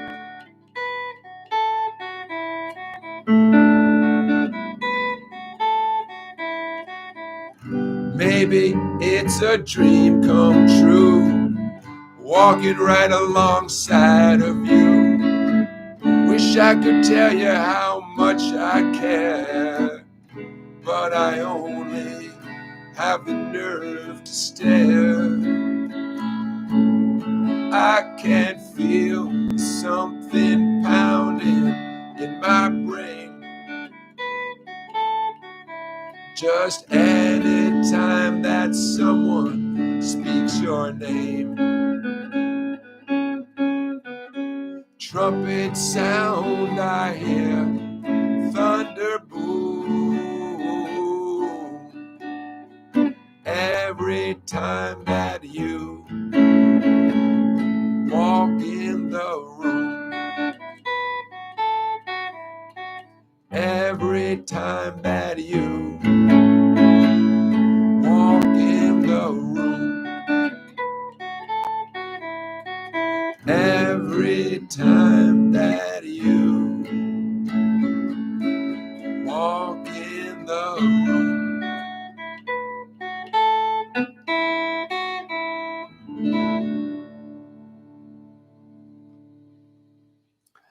Okay, so I talked a lot. What I didn't go over was the exact structure of the tune. We got the verse, and then you repeat the verse. Then you go on to the bridge, and then you repeat the verse again. Classic A-A-B-A song form. Hopefully your instinct kicked in there. Keep in mind that, like I always say, the goal is for you to return to this if you need to, and spend a few minutes reviewing it, sorting it out, and then ultimately playing along with Jackie Deshannon's great version of the song. Nothing against the Searchers version, they just sing too high. So it just worked well for me to do Jackie Deshannon's version, one octave lower. That's how it goes. Okay. Hey, one music theory note. We're in the key of D. All these chords are diatonic in the key of D. D is in delta. They're all diatonic, meaning that all these chords are built from notes from the D major scale, right? The definition of a chord, right? 3 or more notes at the same time. That's a definition of a chord. The 3 notes that go into every one of those chords are all from the D major scale. So that's what the word diatonic means. With one exception. Anybody know which of these chords is not diatonic? It comes out of nowhere. It doesn't really come out of nowhere, but it's a chord that is being, what they say, borrowed from another key signature. Someone take a wild guess. There's a chord that shouldn't be there, and that's what I want to talk about for 1 minute. We're in the key of D, so you can rule out the D chord, right? The D chord is going to show up in the key of D for sure. Any guesses? What chord is a, quote, wrong chord? Because I want to talk about it. It has a name called a secondary dominant, and don't let that name throw you in case you think like, I didn't sign up for that. Too much. You've heard secondary dominants. A to Z, me, got it. You got it. That E7 chord, right? A secondary dominant chord. First of all, the word dominant just has to do with it's an E7. The proper name would be an E dominant 7, just so you know. We all just say E7, B7, C7, but the official academic term would be an E dominant 7. Okay, a secondary dominant is a chord that shows up, a dominant chord that shows up that's not diatonic, but it leads to a chord that is diatonic. In this case, it leads to the A chord, which is the 5 chord. By the way, every A in this song could be played as an A dominant 7 if you want to get a slightly bluesier sound. So the E7 dominant sets up the A chord, and I'll take 1 second and I'll play that part of the song again for you so you can hear it, because you've heard this your whole life. It's an extremely common thing. If I had to, there are a couple of chords, non-diatonic chords, that are so common. They get like honorable mention, like, oh, come on, it's not really pushing things to put an E7 because our ears like it so much. So the bridge, maybe it's a dream come true. I'm right there. Nothing non-diatonic yet. Standing right alongside of you. We're still doing well. Wish I could tell you how much I care. Life is good. Now listen what happens. Right? That E7 kicks in. But I only have the nerve. It's like, whoa. You can almost feel like this is tension, because there is tension, and that's the musical term for it, and that tension is not getting resolved anytime soon. I'm going to stop talking so much. I'm going to start in that G. Baby, it's a dream come true, standing right alongside of you. Wish I could tell you how much I care, but I only have the nerve to stare. I can feel, we're finally back on solid ground when it gets to I can feel, that's that D. We're back at the top of the tune, that D, right? And your gut feels that who. So that E7, there you go. It's a secondary dominant. It's not the dominant chord you're expecting. The dominant chord we were expecting this tune would be an A7 chord. That's why I said, hey, you could play an A7 there anytime you want to. But even though the A is not being played as an A7, that's fine. The terminology stands. E7 is a secondary dominant. It leads us to where the expected dominant chord would be. And what do we feel? We feel that there's something that's happened in that song. You know, I'll let you come up with whatever metaphor or feeling you want. But and because the bridge, by the way, because the bridge is supposed to be that section of the tune that keeps our attention. We've heard the verse twice, that we want to keep our attention, right? It's not a shock that the non-diatonic chord would show up in the bridge, right? Like, whoa, something's happening here, and instead of our instinct being like, oh, the song's not over yet, we hear all this tension, but I only have the nerve to stare. It comes as a feeling of relief. Oh, we're back in the D chord. Thank goodness the songwriter was messing with us. Instead of thinking, isn't the song over yet? We're like, ooh, finally, like we're back where we're comfortable. Let's hear the rest of the song, right? How long is this song? It's probably about 2.5 minutes tops, which is okay. Because as you know, man, a lot can happen in a short amount of time. Jackie Deshannon, her version is 3 minutes, 6 seconds. And the Searchers, why is this relevant? It's not relevant. Don't kid yourself. The Searchers version is, they banged it out in 2 minutes and 22 seconds. Crazy, daddy, crazy. Anyways, okay. Thank you. Hope you had fun. Rock Lob just says, you're shocked the song doesn't ring a bell to you. Yeah, it's a great tune though, right? So yeah, the secondary dominant. And again, it shows up so much. That's why it's worth bringing to your attention. And you've heard it so often. And you know what? It's probably shown up in many of the guitar play-alongs that we do every week. I just maybe haven't brought your attention to it. Okay, I'll drink to that.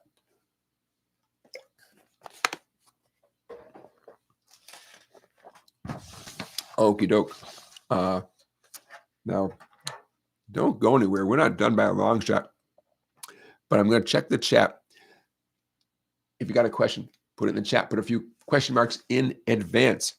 Should I sell out? Funny you should ask. What was I offered this week? I'll keep this short and sweet. Travel pillows. When you buy a travel pillow, if I recommended it, I don't travel much. I love the idea of a travel pillow. I don't travel much. I was offered high quality products. A little vague. You got to be more specific. Actually, there are multiple people reached out to me, multiple websites reached out to me, retailers with vague things like that. I think they might be acting as like a middle person. They find people like me and they find people with products and they match us up. So what they offer me is, quote, high quality products. I'm going to pass for now. I was also offered a weather station, like a little kind of radio device where you get alerts and updates about weather. Should I sell out? Nope. Okay, you ready for the big one? This week, I was offered a $9 guide to mastering the guitar. It was marked down from $45. They were offering it to me to offer to you for $9. I actually am kind of tempted because $9, you can't get out of the donut shop for under $9. So I don't know. I think they actually just wanted me to, I'm not sure they even know what I do. All these emails begin with, hello, creator. We think your videos are great. The content is so good. We would love to work with you because of your content and your passion for what you do. We do similar things to you. we are passionate about our travel pillows. So the fact that I was offered a $9 guide to mastering the guitar, it's possible it has nothing to do with the fact that I play the guitar. So I'm almost tempted to spend the $9 and see what I can get. A $9 to match. It's not $9 to, get to know the guitar. It's $9 a guide to mastering the guitar. I very much want to master the guitar. I would pay double. I'd pay full price. They said it was a $45 value slashed to $9. I'd pay the full $45 if I could master the guitar. Worth every penny. So those are the most recent offers. A little segment I call "Should I Sell Out?" There you go. There you go. You ready for a little ukulele segment? Okay. I was at the used bookstore, and typically stuff there goes for $4 or $5. And so for $4 or $5, I thought I'm going to get all these ukulele books. There are a lot. I hate to think why a whole bunch of used ukulele books ended up at the bookstore, like one copy of each of like 20 different books. My number one guess is someone was cleaning house, and either, I don't know what's more tragic, someone passed away or they quit the ukulele. Almost as bad. So I grabbed ones that spoke to me. Let's start. For $3, how could this only be $3? Jumpin' Jim Beloff. He's such a good guy. Buy anything with his name on it. I'm not even joking. There are a lot of Jumpin' Jim ukulele books out there. This is a classic. Tips and Tunes, A Beginner's Method and Songbook from Jumpin' Jim Beloff, Beloff, B as in bicycle, Jim Beloff. He's almost a neighbor of mine. He lives in the next town over. A transplant from California. He's the only person that I've met who has met a Beatle. He met George Harrison. How did he get to meet George Harrison? Because George Harrison is a ukulele nut, and he wanted to meet Jim Beloff. And he has a picture to prove it. I told that story. I'll tell you it again someday. But Jumpin' Jim, yeah. So I got this book. It's worth a lot more than $3. Anyways, if you are uke curious, anything with Jumpin' Jim's name on it at any price, definitely recommend it. So cool. Okay, for this one came with a CD, so they jacked up the price to $5. There's the CD right there. From Hal Leonard Publications, Hawaiian Classics. Hal Leonard Ukulele Play Along, Hawaiian Classics, Volume 21. And what's interesting about this is it shows you obviously the chords and the melody that you would sing or someone would play. No tab, so it really relies on you to figure out how to strum the song. I'm not a big fan of that because it's weak. It's still a good book. I mean, I'm glad I got it for $5, but I don't want to get in a big soapbox. But if you don't tell someone how to strum a tune, it's like giving them a bicycle with one tire. I'll leave it at that. But I intend to use this with current and future ukulele students, and that's what I'm there for. I can provide the ukulele strum pattern, right? But come on, man, like even just a suggested simple pattern, and they don't do that. Doesn't mean it's not worth $5. But I'm always disappointed when zero effort is made, because they were hoping to get $12.99 for this back in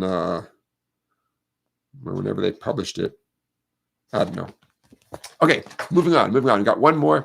I push scales all the time, right? We all should practice scales all the time. So how could I resist the ultimate ukulele scale chart, also from Hal Leonard?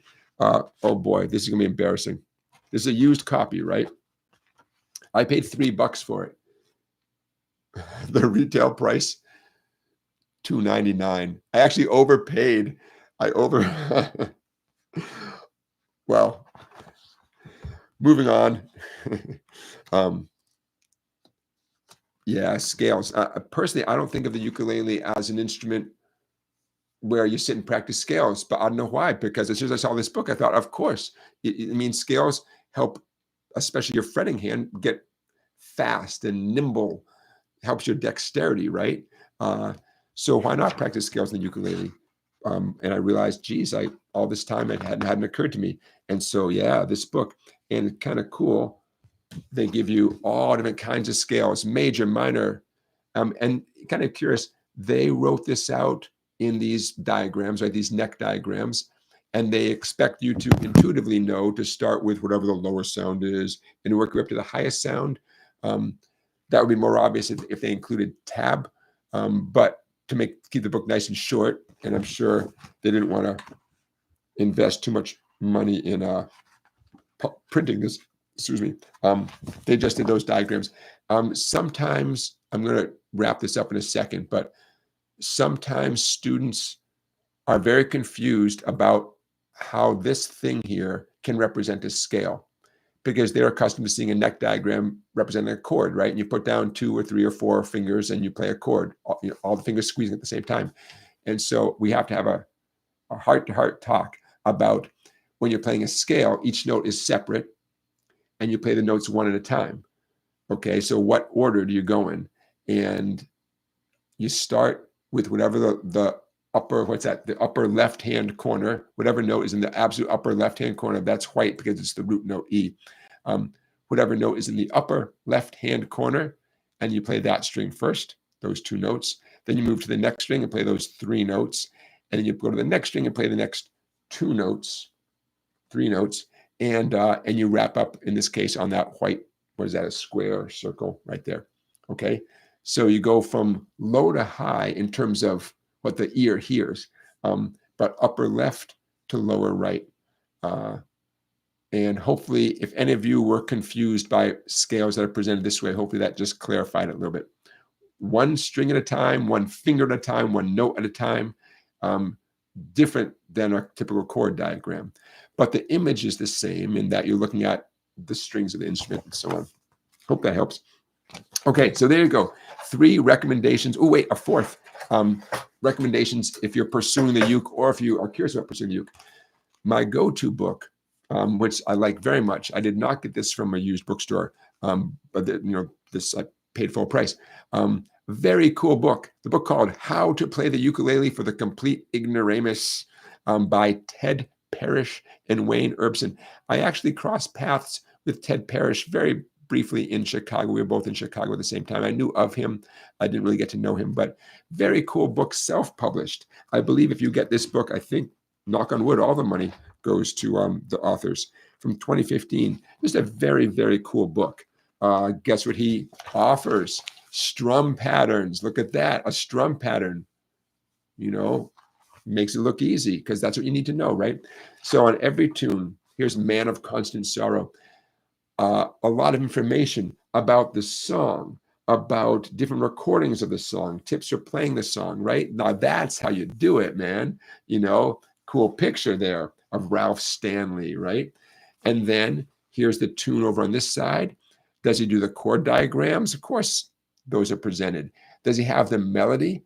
Because maybe some people, when they're starting off, they're just going to play the melody, or maybe a friend is going to play the melody on their uke while you strum the chords. Excellent. Are there lyrics? Of course.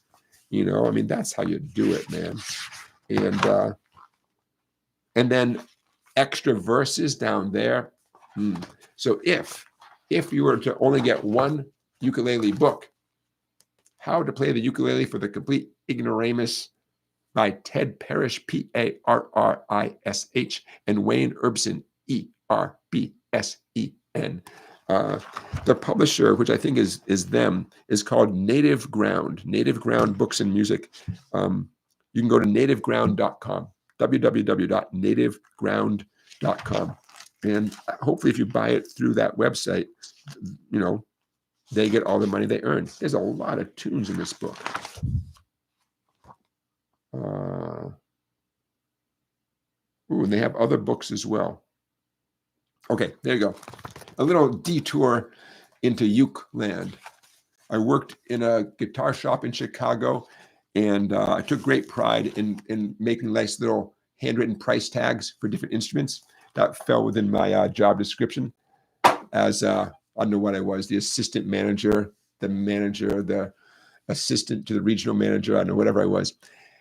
And for a decade, I spelled the word ukulele wrong on every ukulele price tag. And when I finally noticed, after maybe just about a decade, my boss said, yeah, I knew you did that. I figured I'd just leave it. U-K-U-L-E-L-E, U-K-U, not U-K-E. Now I know. U-K-U-L-E-L-E. I don't, moving on. Hey, back in the chat. Beginner guitar lesson says, no Tiny Tim ukulele books. I didn't see any. If I'd seen some, maybe they must exist, right? Joseph says, and no books on voice lessons. I have one. And sadly, I've never actually really read the book, but I've used the recording that came with the book a lot to sing along with it. It's in the back of my mind. I'm like, if I read the book, I might learn some more stuff. I know, I get it. Okay, so my friends, we got a few minutes left here. Don't be shy. Despite my jibber jabber, I'm here for your questions. So feel free to put a question in the chat.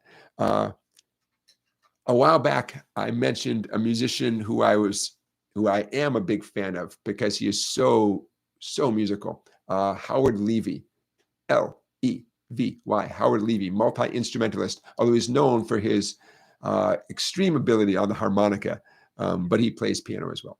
And he's a very gifted musician. If his name rings a bell beyond me mentioning it, it's because he was a founding member of Bela Fleck and the Flecktones. He was one of the Flecktones.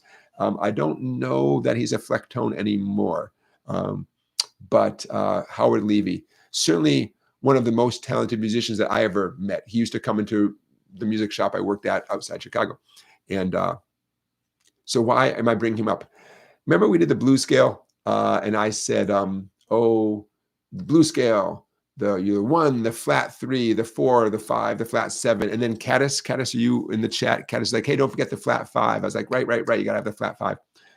So a couple of days ago, Howard Levy posts an Instagram reel. He's like, you know what I hate? I hate when people think the blues scale is only 1, flat 3, 4, flat 5, 5, flat 7. He's like, there's so much more to the blues scale. And he's like, it really bugs me when teachers teach that that's all there is. And I watched the rest of his video in silence. Although I'll stand by those very bluesy sounding notes. His argument, and maybe someday I will make a little exercise out of this, was that other scale degrees can sound great. The 2nd scale degree, the 6th, even the 7th scale degree, instead of just the flatted 7th, working in the 7th scale degree.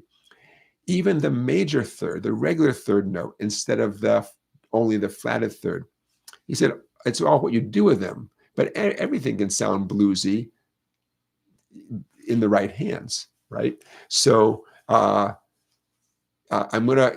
Instagram page is called Howard Levy Land, all one word. Howard, common spelling, Levy, L-E-V-Y, and Land, L-A-N-D, right? Howard Levy Land. So all one word. So if you're curious and you're on Instagram anyways, go check out his videos from just a couple of days ago on the blues scale. And when you hear him put in these notes, you think to yourself, well, it all sounds good.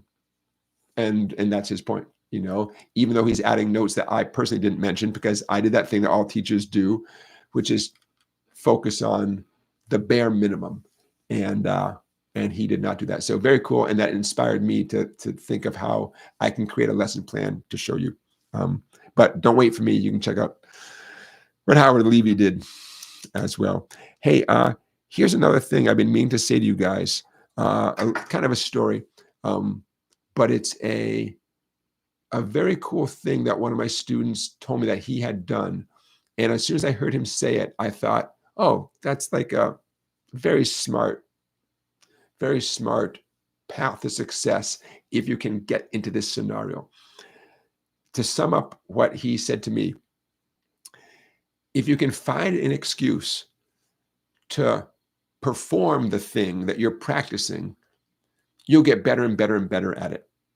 He had written an original song. It was kind of a work in progress. At the same time, he was a camp counselor, like for summer camp. So he was using his original song, I think it was an instrumental, as a way to, what was it? To start the day or to tell the kids it was time to do something. But every day, that song was the signal to the summer campers that it was time for dinner or whatever, you know? And he said, oh, by the end of the summer, I was really good at it. Thought, that's brilliant. Now, that's a very unique scenario, but it's so smart. If you can find a way to do that, whatever the thing is you're working on, you're going to get really, really good at it. Okay. Now, I wish I could give you 10 more suggestions as to how you can apply that in your life, even if you're not currently a summer camp counselor. It could be that the thing you're working on is nowhere near ready to perform for folks. But what about if you can take one piece of it out of context and repeat that piece, right? That one chord change, that one little riff that leads to a chord, whatever. And maybe make that your public thing, you know? Okay. I've been wanting to share that with you guys for a while. He mentioned this a few weeks ago. I thought, there's something going on with that. So that's the note I made to myself. Where'd it go? Right here. Yeah, I wrote, find an excuse to play the thing you're practicing or to perform the thing you're practicing. We got 30 people watching. One of you, a little light bulb just went off in your head. I know it. Rock Lobster says to me, what's your go-to scale? My go-to scale? Well, like a lot of people, you know, you got your good old, you know, pentatonic scale. I'm going to illustrate it starting on 5, right? 5, 8, 5, 7, 5, 7, 5, 7, 5, 8, 5, 8. Not the most creative thing, right? The pentatonic scale in what I call the headquarters position. Some people might call that like box number 1 or pattern number 1, because it seems to be the first one that we all learn. But another one that is so valuable and so helpful, a major scale, but focusing on the 3 treble strings.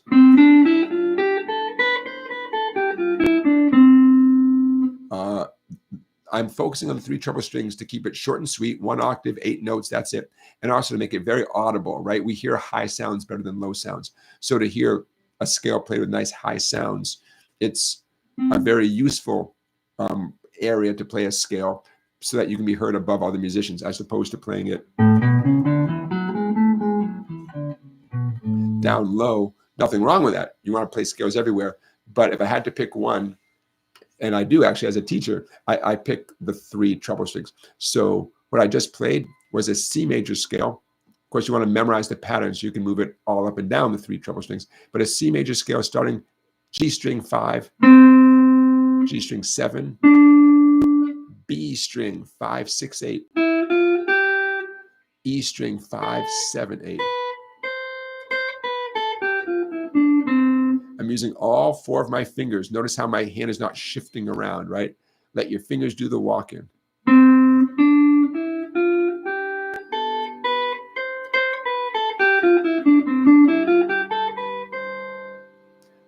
Down up picking. To me, that's equally important. Rock Lobster, when you say, what's your go-to scale? To me, doing any scale with alternate picking is so important. It's worth a mention. Scott Rhodes says, let's get more people on Discord. We do have a Discord page. I thought I made the Discord invite timeless. It would never expire. And in the description of this video already is what I thought was a non-expiring Discord invite. So anybody could click on that and get into the Discord chat. If that's not the case, let me know. Wingo says, I've read that the Dust in the Wind song started as a finger-picking exercise. Yeah, for Kerry Livgren from Kansas. Yeah, I heard that too, that his wife said, that sounds really pretty. He said, well, I'm just doing this exercise just to get better at finger-picking.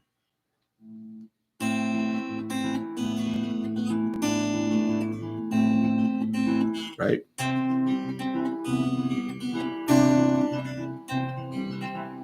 And that's why you listen to your spouse. The rest is history. I guess he was doing it over and over again. His wife kept saying, you really should write a song with that because it really sounds great. And it does. True story. And Wingo says, the melody of Maggie May always sounds like a major scale exercise to me. Yeah. Is that mandolin at the beginning of Maggie May?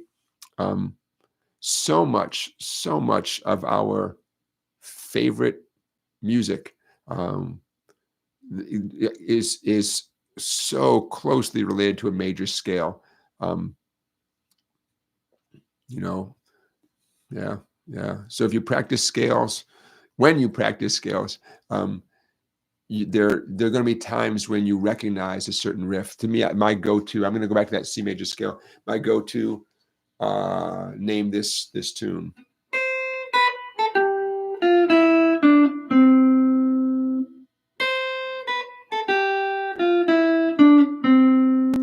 Those 8 notes literally are a major scale going backwards. I'm going to do it without the rhythm. I'm just going to go. And now I'm going to put the rhythm back in. So there's proof. Name that tune. There's proof that a major scale can lead to a timeless holiday classic. What song is that? I don't know of any other song where the melody is so 100% related to a major scale. But if I were to reverse that, here's my other go-to song to illustrate how valuable it is to be comfortable with scales.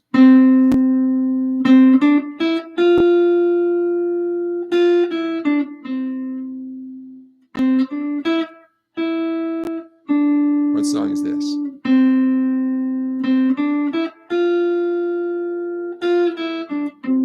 Here I'm just going right up the scale. There you go. You guys know it.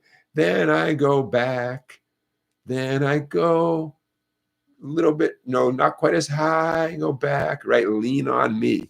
So A to Z me gets 2 gold stars and 1,000 points. Lean on me. And Music Fan and Rock Lobster, you guys get a silver star, a gold star, and 400 points. There you go. Joy to the world, right? So those are the 2 songs that I use to illustrate how many famous melodies directly relate. Oh.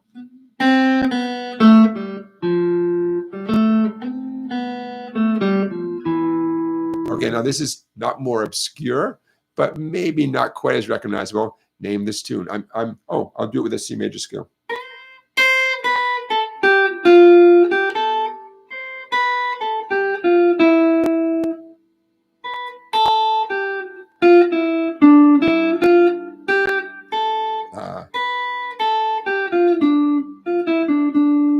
I'm getting off, but you recognize the first part. I'm doing a C major scale descending. I'm going to start heading back up.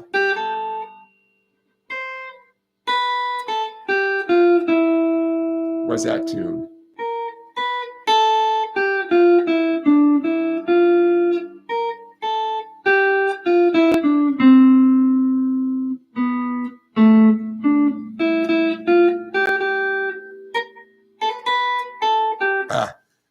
I won't torch you. Who knows that song? Let me know what spring is like on Jupiter and Mars.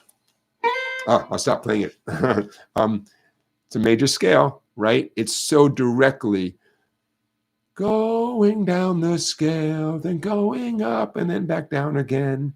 There you go, Thunder Race. Hey, Thunder Race, didn't even know you were there. See, I throw a song out, name that tune, and all of a sudden people who might not have been in the chat. There you are. Thunder Ace knew that was Fly Me to the Moon. I was just doing that song with a student and working on the background chords. And then I looked at the melody. I thought, wait, the melody is, you know, it's not that it's related to a scale. It's that it's the notes from a scale in sequence, like in order, without even missing one for like big stretches. You know, the 8th note, the 7th note, the 6th note, the 5th note, like right in a row, you know. Fly Me to the Moon. There you go. This is you guys are getting a little look into my little brain. These are the things that I notice. Like, oh, heaven forbid I just teach a song. I think, oh wait, I can double teach it. I can use this as an example for something else in the future, you know. There you go. That's me.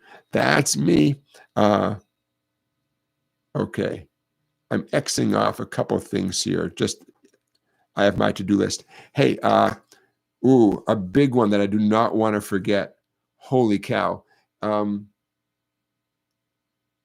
Rory Hoffman. Rory, R-O-R-Y, Hoffman, spelled exactly how you think it's spelled. Anybody heard of Rory Hoffman? Because you're about to. Holy cow. Anybody, Rory Hoffman? More proof that there's so many talented people. So many. Okay, I am a new fan of Rory Hoffman, one of a million, I'm sure.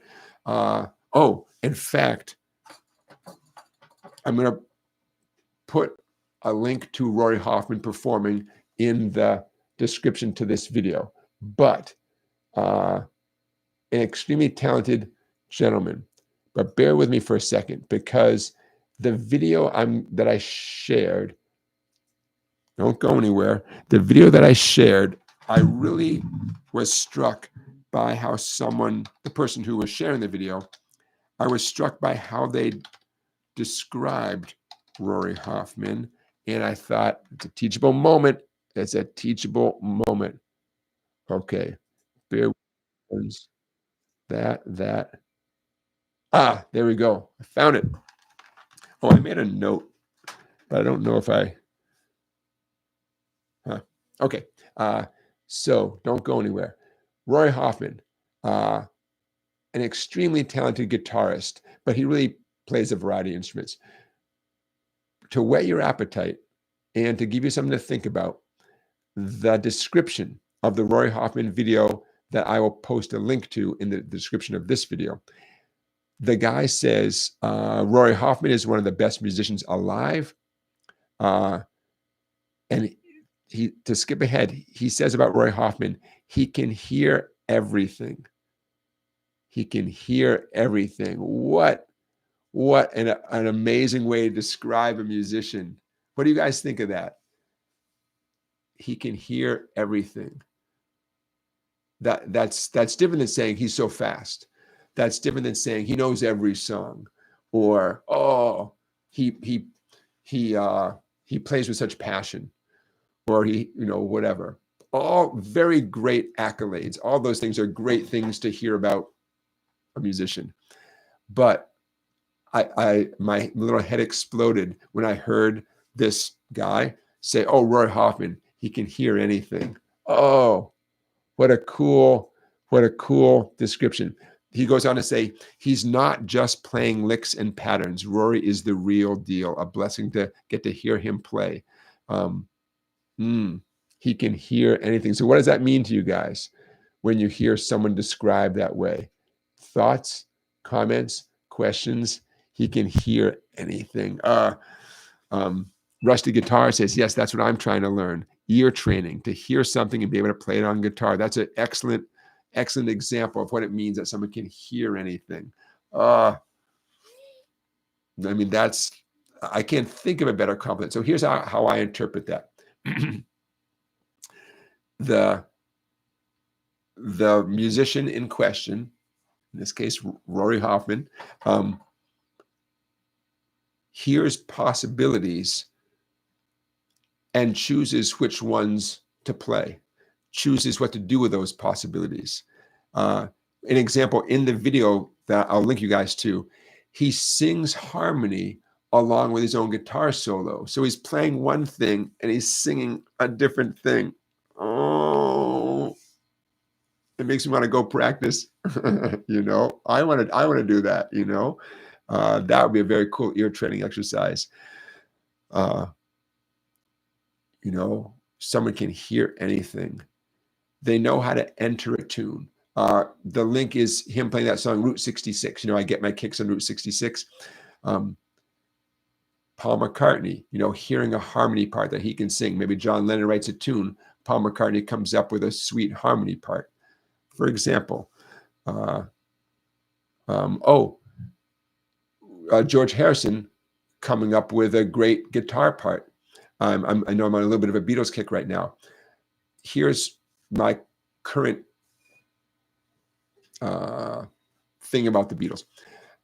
I love Abbey Road so much. I love that. What a great album. Despite Maxwell's Silver Hammer and Octopus's Garden.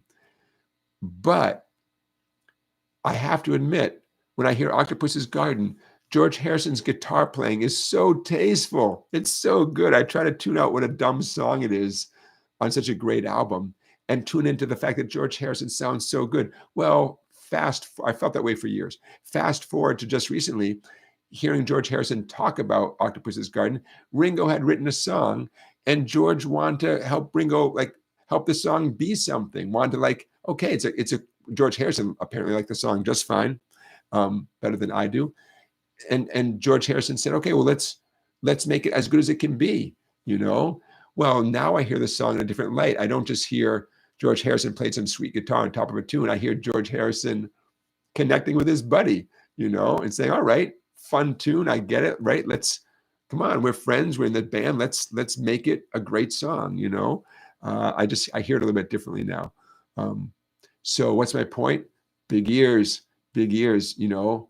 George Harrison heard a way to convince someone like me of you know, there's value in this, right? You know, big ears. I've heard people say that as well, that someone has big ears, that they can hear possibilities that some of us might not hear, except as soon as we hear them act on those possibilities, as we hear what they hear as they perform, we think, oh, well, that sounds great, you know.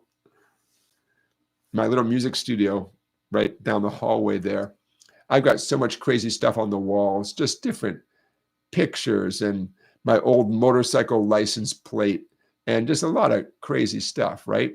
And this kid comes in, he's in about 8th grade, and we're having a lesson. He looks around, he says, you know, there's just a lot of junk in here, you know? And I said, yeah, I know, I get that. Just that everything on these walls, like everything here, has a meaning to me. You know, like that's my old motorcycle license plate. And, you know, one by one, I went around the room and gave him 4 or 5 examples of, like, you know, that means that. Kid looks at me, he goes, yeah, I see this room totally differently now. I said, thank you, man. I appreciate that. You know, okay, so there you go. I did not want to forget to talk about Rory Hoffman. The link, like I said, I'll put that in the description of this video after we wrap up today. But man, you're going to get a kick out of Rory Hoffman.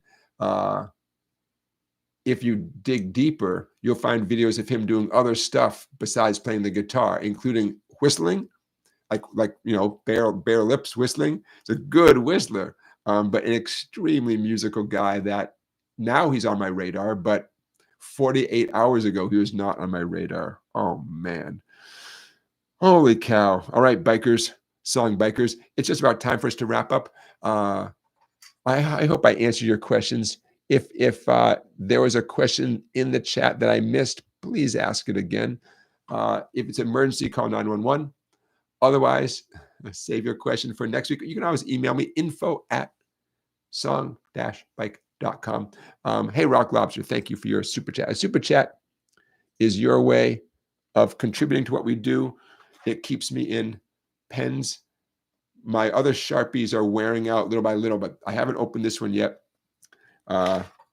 When you make a super chat donation, it often goes directly to black Sharpies, white paper, and ink for my printer. So I appreciate that very much. Other ways you can support the live stream here. Tell a friend. That'd be great. Throw a like. We got 30 likes. I appreciate that. Simply liking it, that tells YouTube that I have an audience, and I appreciate that. Other ways you can support the live stream. Head over to song-bike.com. I got so much stuff. You guys know I just finished my new book. I have a million other books there. I know I should pitch those books to you every 5 minutes. That's not my style. Someday I'll do more pitching of my books, but they're all there waiting for you at song-bike.com. All different types of guides to playing the guitar. So head on over there. When you buy one of those books for yourself, it directly supports my family. So remember, almost all the books are electronic books. The book gets emailed to you, and you can print it out or just look at it on your computer. So just so you know, that's how most of the books are available to you. But that gets you a little learning material, and it helps me do what I do. So I thank you in advance. Don't forget, one last thing. Another way you can support our community here is buy yourself something from Sweetwater, but do it using the affiliate link. The affiliate link is always in the description of every video. I just got a cool tuner from Sweetwater. Maybe I'll show it to you guys next time, a tuner pedal. Okay, paste. There's the affiliate link. Before I say goodbye, let's do a quick check-in on our poll. If you haven't voted, this is your big chance to vote. Vote now. The poll question of the night: if you had a, quote, better guitar, would you practice more? And the winner by a mile, 57% of you say, nope, I already have a great guitar. I like that. Excellent, excellent. 24% said, yeah, I'd practice more. I'd be inspired. I can relate to that. I get that. 10% said, you know what, my time is limited, and I can, doesn't matter. I mean, I do what I can do, and I definitely can relate to that. And 9% say, maybe I would practice more, maybe, you know, and I get that too. So there's your poll question. If you're going to vote, vote quick, because I'm going to end the poll in a minute. All right, you guys. After I say good night, give me 5-10 minutes, and then I'm going to, in the description of this video, I'm going to put in a whole lot of links to stuff I talked about. Everything from Bob Dylan playing slide guitar on a national Glenwood guitar shaped like the United States, to Big Mama Thornton playing with Buddy Guy, the MC5, Arthur Migliazza playing boogie woogie piano. Lots of cool links. Michael League and Bill Lawrence and their cool new album called Keeping Company. A lot of things will be in the description of this video. Give me a few minutes to wet my whistle, and then I'll be right at it. I'll timestamp the entire video tomorrow morning, okay? Don't forget, I have a whole playlist of these videos, dozens and dozens and dozens going back more than a year. Every one of them is timestamped, so you don't have to guess as to what is in live stream number 42. Look in the description. Everything is timestamped. You can say, ooh, I am curious about that topic, and go for it. All right, you guys. I think I'm going to end the poll. There we go. I appreciate you being here. Happy November. Don't forget, got an extra hour of sleep to look forward to tonight. If you can't sleep in, I hope you play the guitar for an hour. That's my hope for you.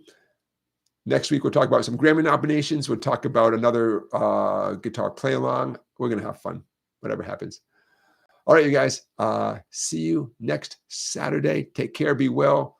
Play your guitar. And have a great rest of your weekend. My weekend begins now. See you guys.